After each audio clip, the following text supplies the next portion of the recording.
큐티를 새롭게 시작하시는 분들이 가장 많이 질문해 주시는 것이 무엇이냐면 이 말씀 읽기와 기도 사이의 균형이라고 하는 것입니다. 이때 대부분의 성도님들이 자신의 큐티에 있어서 문제적으로 지적하시는 것은 무엇이냐면 성경 읽기라든지 묵상까지는 하는데 이 기도의 자리까지, 또 깊은 기도의 자리까지 나아가지 못한다고 하는 것을 많이 고백하시는 것들을 들어보았습니다. 사실 우리가 큐티를 할 때 말씀과 기도를 분리해서 생각할 수 없거든요. 사랑은 비를 타고라고 하는 뮤지컬이 있는데요, 마찬가지로 이 기도는 말씀을 타고 가는 것입니다. 하나님께서 주시는 이 기도는 반드시 말씀을 중심으로 흘러야 합니다. 말씀은 우리를 믿음으로 인도합니다. 그리고 기도는 우리가 그 말씀을 따라서 순종할 수 있도록 역사하여 주는 도구가 되는 것입니다. 그렇게 우리는 말씀과 기도라고 하는 이 두 날개를 가지고 하나님의 형상으로 지어져 가는 거예요. 그래서 우리가 큐티에 대해서 말을 할 때 일반적으로 큐티는 말씀과 기도로 하나님과 교제하는 것이다, 그렇게 이야기를 합니다. 그러니까 말씀과 기도는 마치 동전의 앞면과 뒷면과 같이 서로 다른 것처럼 보이지만 하나라고 하는 것입니다. 그래서 이 말씀과 기도라고 하는 것을 통해서 하나님과 더욱더 깊은 교제 가운데로 우리가 나아가게 되는 것이죠. 그래서 우리가 잘 아는 존 파이퍼 목사님은 큐티에 대해서 정리를 하시면서 기도와 큐티는 하나님의 말씀과 성령처럼 서로 떨어질 수 없다, 그런 이야기를 했습니다. 그렇다면 이렇게 소중한 말씀과 기도를 우리는 왜 분리해서 생각하는 것일까요? 큐티를 함에 있어 말씀 묵상과 기도는 어떤 상관관계에 있을까요? 그리고 우리가 어떻게 큐티를 해야 더욱 깊은 기도로 나아갈 수 있을까요? 큐티 학교 4번째 강의를 통해 이 부분에 대해서 함께 생각해 보고자 하는데요. 그렇다면 말씀 읽기와 기도를 어떻게 진행하는 것이 효과적일까? 먼저 우리는 그 순서를 기억할 필요가 있습니다. 무슨 말이냐면 많은 묵상가들이 공통적으로 하는 이야기가 무엇이냐면 큐티를 하기 위해서는 말씀 읽기가 기도보다 더욱 중요하다고 하는 사실입니다. 그러니까 둘 다 중요하지만 우선순위에 있어서 말씀 읽기가 더 중요하다고 하는 거예요. 그 이유는 우리의 성경 읽기에서 세밀한 관찰과 이해가 선행되게 될 때에 하나님의 마음과 또 하나님의 뜻을 깨달아서 더욱더 깊이 있는 기도를 하나님께 올려드릴 수 있기 때문입니다. 이처럼 말씀 읽기가 기도에 우선한다는 것을 보여주는 대표적인 사람은 바로 5만 번의 기도 응답을 받았다고 하는 조지 뮬러인데요. 다르게 말하면 조지 뮬러가 5만 번이나 되는 기도 응답을 받았던 비밀은 바로 이 말씀 묵상에 있었다고 하는 사실입니다. 조지 뮬러가 35살이 되었을 때 일기장에는 묵상 없는 기도의 어려움에 대해서 실려 있었다고 합니다. 무슨 말이냐면 기도하려고 시간과 장소를 구별해서 무릎을 꿇었는데 기도가 되지 않는 거예요. 기도를 하면서 하나님의 뜻에 집중을 해야 되는데 그가 운영하는 고아원에 대한 걱정, 또 오늘 그리고 앞으로 해야 될 일에 대한 염려와 두려움, 그런 잡념들이 가득 사로잡아가지고 기도를 하지 못한다고 하는 것입니다. 어떤 때는 1시간 동안 씨름하면서 기도했는데도 이런저런 잡념에 사로잡혀서 깊은 기도로 들어가지 못해서 이 영적인 빈곤함을 토로하기가 일쑤였다라고 하는 사실을 이제 그의 일기에서 기록하고 있는 것을 확인할 수 있는데요. 그러다가 이 조지 뮬러의 기도 생활에 반전이 일어났습니다. 그 계기가 바로 말씀을 묵상했던 거예요. 어느 날 조지 뮬러가 성경을 먼저 묵상하고 기도를 했습니다. 그랬더니 더 이상 기도하기 위해 애를 쓰며 시간을 허비하지 않게 되었다고 하는 것입니다. 사실 조지 뮬러가 이 고백을 했을 때는 회심하고 기도의 능력을 체험한 지 15년이 지난 시점이었거든요. 이미 수많은 기도의 응답을 받고 있던 때였습니다. 하지만 그럼에도 불구하고 그의 삶에, 특별히 그의 기도 생활에 말씀이 중심이 될 때 더 깊은 기도를 드릴 수 있음을 조지 뮬러가 뒤늦게 깨달았던 거예요. 그래서 조지 뮬러는 이렇게 이야기를 합니다. 속사람을 위한 양식이 무엇일까요? 그것은 기도가 아니라 이제 강의 안에 가로놓기의 답이죠. 하나님의 말씀입니다. 그리고 우리는 반드시 읽는 내용을 묵상하고 우리의 마음에 적용시켜야 합니다. 이처럼 조지 뮬러와 같이 우리는 말씀에 깊이 잠겼을 때 깊은 기도를 하게 되고 하나님과의 대화 속으로 들어가게 되는 거예요. 그렇다면 이제 강의 안에 3번인데요. 먼저 가로놓기의 답은 큐티는 성령의 음성을 듣는 시간입니다. 이렇게 성경의 읽기가 중요하다면 우리는 어떻게 성경을 읽고 기도해야 되는 것일까? 가장 먼저 우리가 기억해야 할 것은 묵상이라고 하는 것, 성경 읽기라고 하는 것, 그것은 바로 성령의 음성을 듣는 시간이라고 하는 것입니다. 말씀은 하나님께서 깨닫게 하시는 것이거든요. 그래서 요한복음 14장 26절은 말씀합니다. 보혜사 곧 아버지께서 내 이름으로 보내실 성령, 그가 너희에게 모든 것을 가르치고 내가 너희에게 말한 모든 것을 생각나게 하리라. 아멘. 보혜사 성령님은 예수님이 말씀하신 것을 기억나고 생각하게 하시는 분이십니다.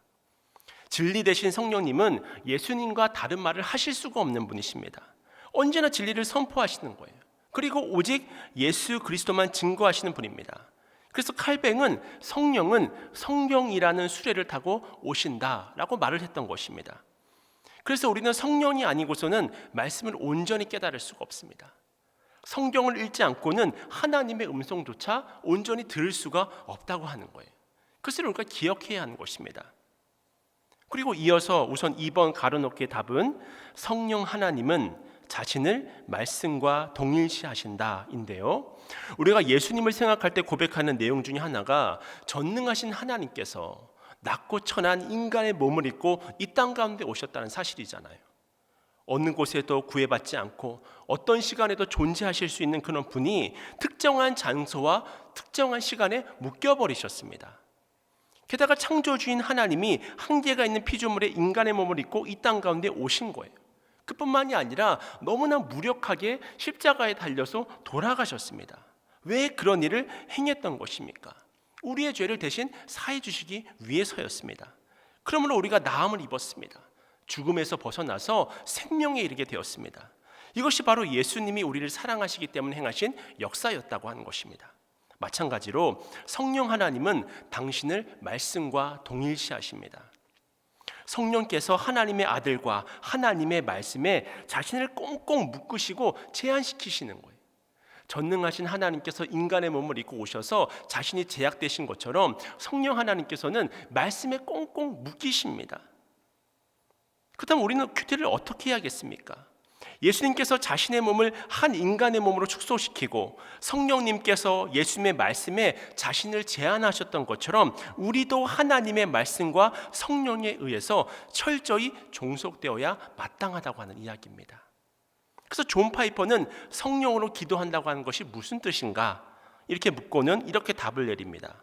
성령으로 기도하려면 조지 뮬러처럼 약속을 믿고 지혜에 잠기면서 하나님의 말씀을 붙들고 기도해야 한다. 그렇습니다. 우리가 성령으로 기도하기 위해서는 말씀을 붙들고 기도해야 할 줄로 믿습니다. 여러분, 우리가 기도할 때 지혜롭게 할 필요가 있습니다. 근데 우리의 문제가 무엇이냐면 열심히는 하는데 마음에 썩 들지는 않아요. 어떤 기도는 10분을 하더라도 강력한 화살처럼 주님이 들어주실 수밖에 없는 능력의 기도가 있습니다. 여러분, 어떤 기도가 주님의 심장을 움직이는, 하나님의 마음을 감동케 하는 그런 기도인 줄 아십니까? 하나님의 말씀에 계시된 대로 그 말씀을 확신 있게 붙잡고 드리는 기도가 하나님의 심장을 움직이는 능력 있는 기도가 된다고 하는 것입니다. 여러분, 법조인들이 변호하고 어떤 부분들을 파헤치고 할 때 법적인 근거 조항을 적박하게 끄집어내서 이 사람은 유죄입니다, 또 이 사람은 무죄입니다, 그것을 법에 근거한 내용을 가지고 선언을 하지 않습니까? 그러면 담당 판사는요, 어떤 사안이 법에 근거하여 주장이 타당하다면 그 사람의 손을 들어줄 수밖에 없는 거예요. 왜냐하면 법에 그렇게 나와 있기 때문입니다. 그것이 정의로운 것이기 때문입니다. 기도도 마찬가지라고 하는 거예요. 내가 드리는 기도가 하나님의 계시된 말씀에 의거해서 그것 안에서 하나님께 호소될 때 성령의 감동이 우리 가운데 임하게 됩니다. 그렇게 호소할 때 의로우신 재판장인 주님께서 그 기도대로 움직일 수밖에 없는 거예요. 왜냐하면 하나님의 언약 안에서 예수님도 움직이시는 분이시니까. 내가 계시된 말씀을 붙잡고 하나님 앞에 의의 호소를 드리는 것과 그런 것 붙잡지 않고 내 신세 한탄하듯이 내 감정에 따라 내 마음의 대로 그런 기도를 드리는 것은 기도의 힘이 다르다고 하는 거예요. 기도의 능력이 다를 수밖에 없다고 하는 것입니다. 여러분, 그런 의미에서 기도의 핵심은 믿음입니다. 무엇을 믿는 것입니까?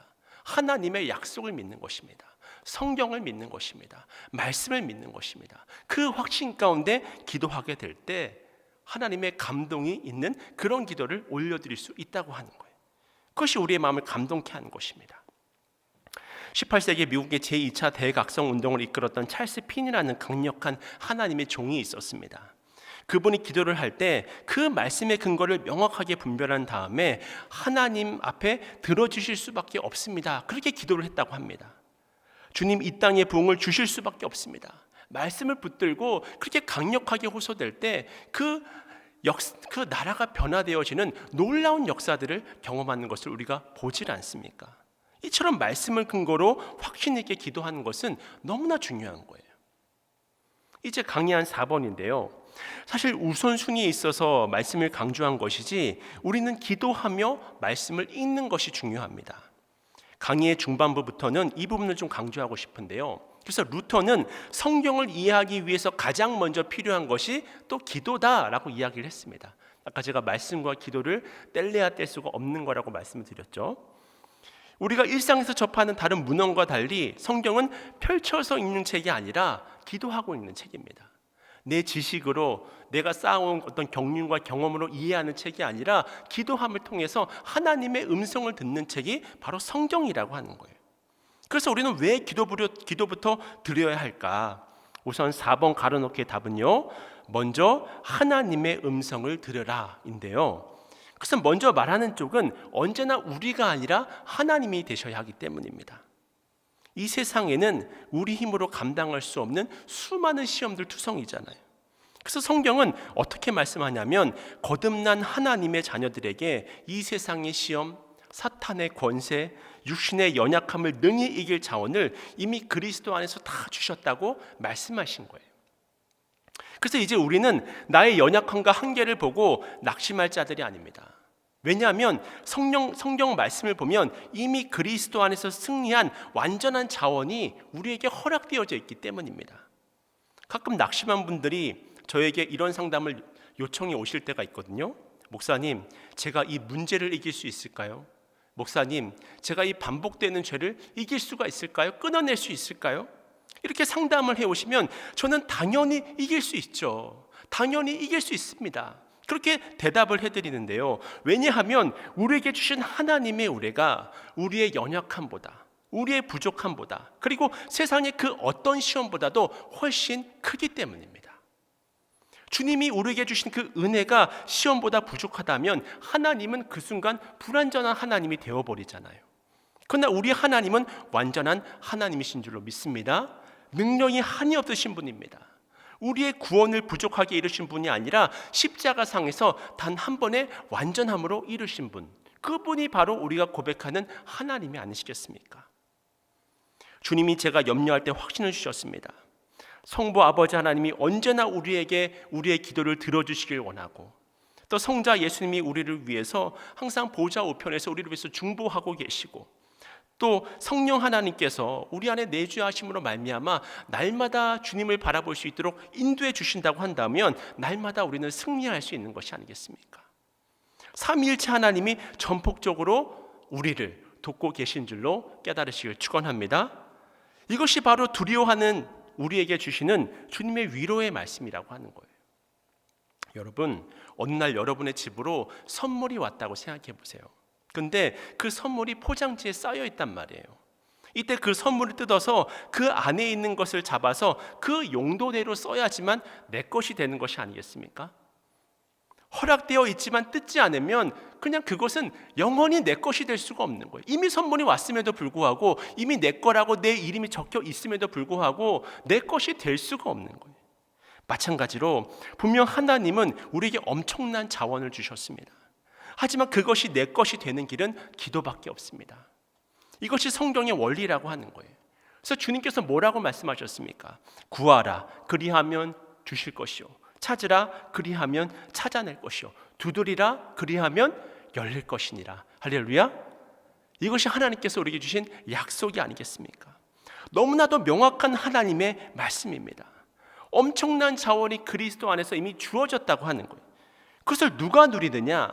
믿음과 열렬한 기도의 손길로 그 포장지를 뜯어내고 열어서 주님께서 주시는 그 선물을 꺼내어서 쓰는 자에게 허락된 하나님의 축복이라고 하는 거예요. 여러분은 어떤 믿음을 가지고 계십니까? 어떻게 여러분은 기도하고 계십니까? 그렇기 때문에 우리는 늘 우리 안에 생명과 소망으로 말씀하시는 하나님을 신뢰해야 합니다. 하나님이 보여주셔야 우리는 볼 수 있습니다. 하나님이 열어주셔야 우리는 들을 수 있습니다. 항상 하나님께서 먼저인 거예요. 그래서 우리는 갓난아기와 같은 마음으로 기도를 드려야 합니다. 시편 119편 18절 말씀인데요. 내 눈을 열어서 주의 율법에서 놀라운 것을 보게 하소서. 아멘. 내 눈을 열어주셔서 주의 율법에서 놀라운 것을 보게 해달라는 시편 기자의 고백이 얼마나 아름답습니까? 그렇기 때문에 성경이라고 하는 것은 우리의 머리의 지식으로 깨닫는 것이 아니라 기도할 때 성령님께서 깨닫게 하시는 것입니다. 그렇기 때문에 기도가 선행되어져야 한다는 것이죠. 이처럼 말씀이 하나님 편에서 먼저 시작된다는 사실을 기억한다면 이제 두 번째로 우리는 어떤 준비를 해야 될까? 이를 위해서 칼뱅이 이 4가지 기도의 법칙을 우리에게 설명해 주고 있는데요. 먼저 첫 번째는 내적인 집중입니다. 이 말은 우리가 큐티를 행하기에 앞서서 산만하고 또 부족한 마음을 내려놓고 하나님께 온전히 집중하는 기도를 드릴 수 있어야 된다는 거예요. 그 다음에 두 번째는 참된 갈망인데요. 우리가 형식적인 기도를 하지 않기 위해서는 늘 간절함이 요구가 됩니다. 간절하게 기도해야 합니다. 말씀에도 보면 좀 전에도 말씀을 드렸지만 구하라 너에게 주실 것이요 찾으라 그러면 찾아내게 될 것이라고 하는 것을 하나님께서 약속하시지 않으셨습니까? 이 사실을 믿고 순전한 마음으로 주님을 갈망해야 하는 것입니다. 마치 성령이 오기를 간절하게 갈망했던 마가의 딸 앞방에서 그렇게 시간과 장소를 구별해서 기도해서 사모했던 그들에게 성령이 정말 강력하게 임했던 것처럼 우리 또한 그런 것들을 사모해야 된다는 것이죠. 이것이 바로 두 번째 지켜야 할 우리의 자세이고요. 셋째는 겸손하게 기도하는 것입니다. 그렇지 않으면 내 정욕이라든지 내 고집을 위해서 기도하게 되는 거예요. 그러면 말씀을 보는 것이나 기도를 하는 것이나 하나님께 더욱더 가까이 가기 위해서 우리가 기도하고 말씀을 보는 것인데 그렇지 않고 오히려 기도하면 기도할수록 하나님과 점점점 멀어져 버리는 그건 안타까운 상황이 발생해 버리는 거예요. 그래서 칼뱅은 올바른 기도의 시작과 끝 그 준비는 겸손하고 성실하게 죄를 고백하고 용서를 구하는 것이다 이렇게 말했습니다. 그렇게 겸손함으로 우리가 기도하며 나아갈 때에 능력 있는 말씀의 사람이 될 수 있다고 하는 것이죠. 마지막 네 번째는 확신한 응답을 기대하는 것인데 우리 주님께서 우리의 필요를 때에 따라 적절하게 채우실 것을 확신해야 합니다. 이런 소망과 믿음이 없다면 우리의 기도는 무력해지기 십상이라고 하는 것이죠. 그리고 이어서 세 번째로 말씀으로 기도를 드리는 것인데 실제로 루터는 성경을 큰 소리로 읽는 형식의 묵상을 기도의 서두로 사용했다고 합니다. 이때 사용할 수 있는 구절이 사무엘상 3장 10절 말씀이 될 텐데요. 사무엘상 3장 10절 말씀입니다. 여호와께서 임하여 서서 전과 같이 사무엘아 사무엘아 부르시는지라 사무엘이 이르되 말씀하옵소서 주의 종이 듣겠나이다 하니 말씀하옵소서 주의 종이 듣겠나이다. 이렇게 우리는 3-4번 읊조리면서 말씀을 읽으면서 기도할 수 있겠죠. 아니면 묵상에 관한 구절이 가득 담겨 있는 시편 119편이나 아니면 시편 1편이나 아니면 시편 23편이나 주기도문이나 더욱더 깊은 기도를 위한 너무나도 좋은 말씀이라고 하는 것입니다. 사실 우리가 성경 구절을 읽는다고 하는 것은 하나님의 마음을 읽는 것입니다. 그러므로 기도의 가장 큰 유익은 기도 응답을 통해서 나의 욕심이나 정욕이 이루어지는 것이 아닙니다. 우리의 모든 필요를 정확하게 아시는 분은 하나님 한 분뿐임을 기억하면서 기도할 때 우리의 거짓된 자아가 무너지고 하나님의 뜻이 우리의 마음 가운데 세워지게 되는 거예요. 그러면 우리는 더욱더 하나님께 집중하게 되고 내 안에 갈망이 나도 모르게 막 샘솟듯 일어나게 되고 집을 오가면서도 찬양이 흘러나오고 잠자리에 들 때도 막 기도가 터져 나오고 여러분 이것처럼 아름다운 삶이 어디 있겠습니까? 그러므로 우리가 큐티를 하는 데 있어서 말씀으로 기도하는 것보다 더 중요한 것은 없다고 하는 것입니다. 그렇다면 이제 강의 한 5번으로 넘어가서요. 우리가 읽기를 기도로 승화하는 구체적인 방법에는 어떤 것들이 있을까요? 우선 본문을 읽기 전에 기도를 드린 다음에 우리가 해야 할 일은 본문을 반복해서 천천히 읽어보는 것입니다. 이때 우리 안에 관찰이라든지 해석이라든지 적용이라든지 그런 것들이 이루어질 수 있겠죠. 사실 우리가 말씀을 읽는 행위에는 이미 기도가 포함되어져 있습니다. 본문을 소리내어 읽는 것 자체가 기도인 것입니다. 아마 시편이 대표적인 성경이 되겠죠. 그리고 사실 기도하며 읽으라는 말은 묵상의 전 과정을 기도로 이어가라고 하는 말입니다. 기도는 묵상이 끝난 다음에 갑자기 툭 튀어나오는 것이 아닙니다. 말씀 따로, 기도 따로. 기도는 잠깐 제쳐두고 나는 지금 말씀만 볼 거야. 기도는 나중에 할 거야. 그것이 아니라 말씀과 기도는 항상 같이 가는 것입니다. 그렇다면 읽기를 기도로 승화하는 구체적인 방법에는 어떤 것들이 있을까? 그 첫 번째는 반복해서 처음부터 끝까지 읽는 것입니다. 그러다가 마음에 와닿는 구절이 있다면 10번이고 또 20번이고 계속해서 읽는 거예요. 특별히 우리 교회는 지금 153 묵상법으로 큐티를 하고 있지 않습니까? 오늘 읽을 본문 중에 마음에 와닿는 본문을 마음을 다해서 반복해서 또 읽어보고 또 읽어보는 거예요. 그럼 나도 모르게 하나님의 뜻을 깨닫게 되는 것입니다. 내가 어떤 삶을 살아가길 원하시는지, 하나님께서 나를 향한 뜻은 그 무엇인지를 다 분별하고 깨달을 수 있게 되어지는 것입니다. 이 미즈노 겐지는 전신마비 장애를 가진 일본의 신앙인입니다. 그는 11살의 나이에 예기치 않은 뇌성마비를 앓아서 이 전신마비는 물론 언어 능력마저 상실하여 말할 수도 없고 글도 쓸 수 없는 그런 지경에 이르게 되었습니다. 그 마을에서 전도 활동을 하던 목사님을 통해서 그의 가정이 이제 복음을 전해 듣게 되고 예수님을 영접하게 된 거죠. 이때 미즈노 겐지의 어머니는 아들에게 성경을 읽어줄 때 아들의 눈에서 말로 설명할 수 없는 변화가 일어나는 것을 보았습니다. 여러분, 이것이 바로 말씀의 능력이 아니겠습니까? 말씀을 읽어주기만 해도, 그 말씀을 듣기만 해도 사람의 심령에 놀라운 변화가 일어나는 거예요.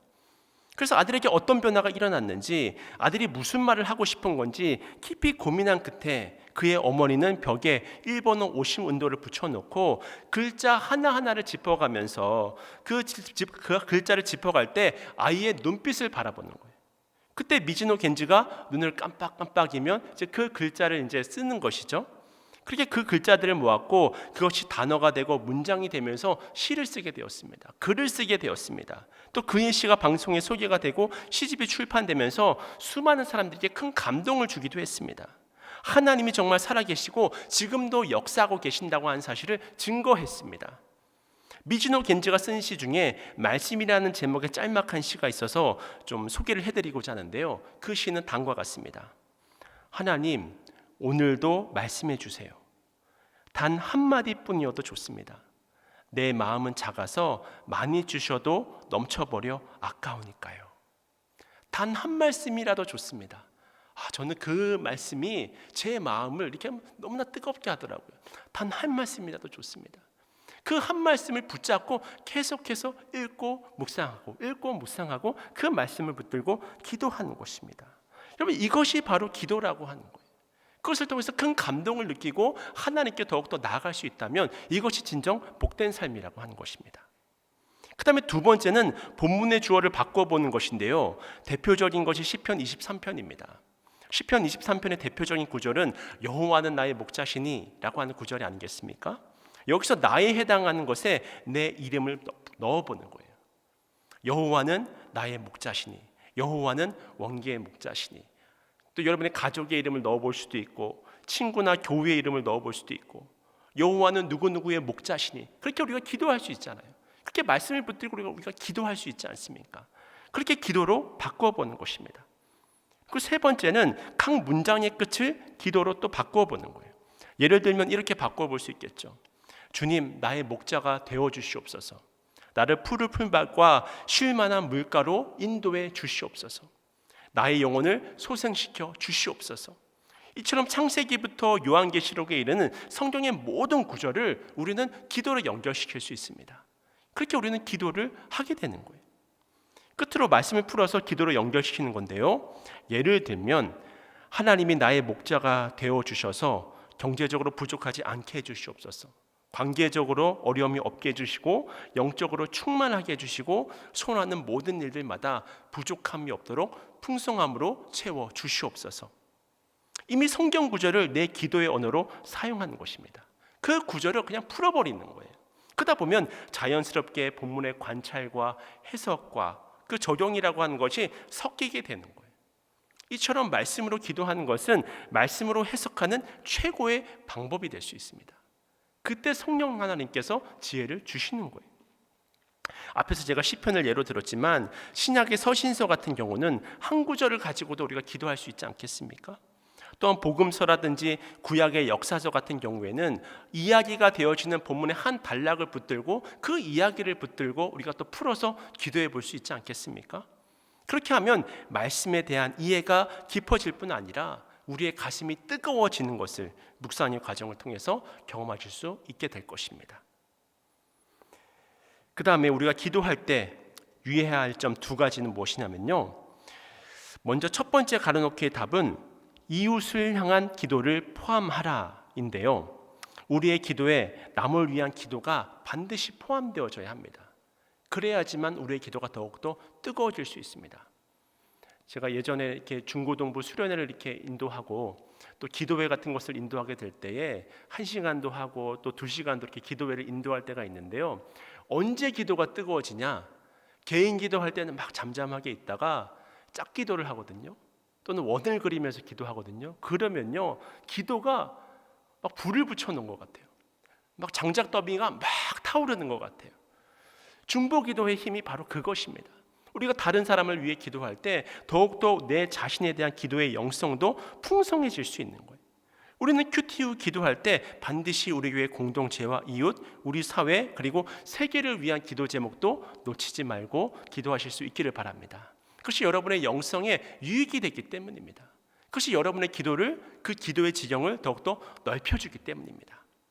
그리고 마지막 가로놓기의 답은 하나님의 말씀에 순종하라인데요, 무슨 말이냐면 내가 내 할 말만 실컷 하고 기도를 하고 마친다면 그것은 어긋난 대화이자 앞서 말씀드린 것처럼 일방적인 대화만 될 뿐입니다. 기도가 하나님과의 대화라고 한다면 우리는 대화의 파트너인 하나님의 말씀을 잘 듣고 말을 해야 합니다. 하나님이 내 기도를 들으시고 응답하시듯 우리 또한 하나님의 말씀에 순종할 수 있을 때 매일 반복하는 큐티를 통해서 우리의 삶이 더욱더 풍요로운 삶으로 변화되어질 수 있을 것입니다. 이제 이야기만 드리고 강의를 마치려고 하는데요, 말씀으로 기도하기 사역을 하는 도널드 휘트니는 참여자들의 반응을 다음과 같이 전했다고 합니다. 제가 그대로 좀 읽어드리면요, 마음이 길을 잃지 않았다. 하나님에 대해서는 더 많이, 나 자신에 대해서는 훨씬 적게 기도하였다. 시간이 너무나 짧다. 참 부러운 이야기죠. 기도하는데 시간이 너무나 짧다. 손살같이 지나가는 거죠. 살아계신 그분과 실제로 대화하는 것 같았다. 시편은 지금 내가 처한 상황에 직접 말을 걸어왔다. 성경이 말하는 것에 대해 깊이 생각하였다. 하나님의 뜻대로 기도한다는 확신이 더욱더 커졌다. 내가 평소에 기도하지 않았던 것들에 대해서 기도하게 됐다. 늘 기도해온 일들에 대해서 새로운 방식으로 기도하게 됐다.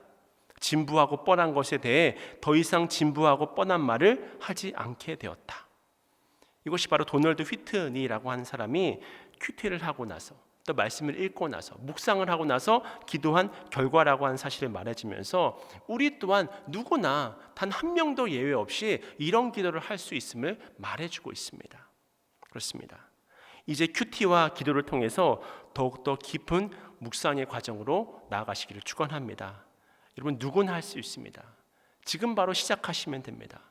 바른 말씀 묵상과 기도의 습관을 통해서 더욱더 주님의 형상을 닮아가실 수 있는 여러분 모두가 되시기를 주님의 이름으로 축원을 드립니다.